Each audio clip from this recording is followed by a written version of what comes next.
રાજકોટમાં જીએમએસસીએલ ગોડાઉનના પૂર્વ કર્મચારીનો મોટો ખુલાસો. ગોડાઉનના પૂર્વ કર્મી મહેન્દ્ર બગડાનો ખુલાસો.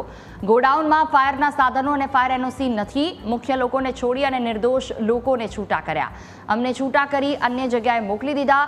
ગોડાઉનમાં વધુ દવા રાખવાની જગ્યા નથી.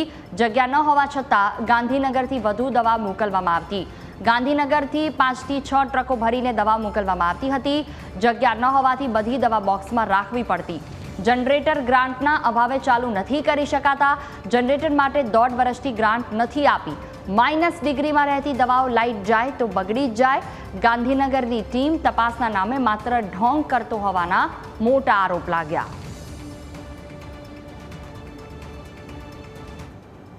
કામ કરતા હતા ત્યાં અને અમને લોકોને અચાનક છૂટા કરી દેવામાં આવ્યા.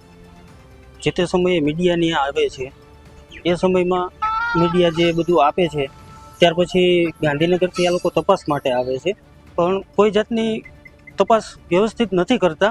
કારણ વગરના અમને લોકોને છૂટા કરી દેવામાં આવે છે. હું છું ને મારી જોબ પટાવાળામાં હતી. હવે પીયુનનું કામ એવી બધી કોઈ જવાબદારી હોતી નથી, પણ મને મેનેજર લેવલનો સપ્લાય ને રિસીવિંગનો ખુલાસો મારી પાસે માંગવામાં આવે છે. અને પેકર લોકો છે ને માલ ખાલી મૂકવાનો હોય છે ડિસ્પેચ ઉપર, પણ એ લોકોને કારણ વગરના છૂટા કરવામાં આવે છે. તપાસના નામે ગાંધીનગરની ટીમ ખાલી ઢોંગ કરે છે. એમ જ એ બધું કરી અને આવી રીતે કોન્ટ્રાક્ટ બેઝને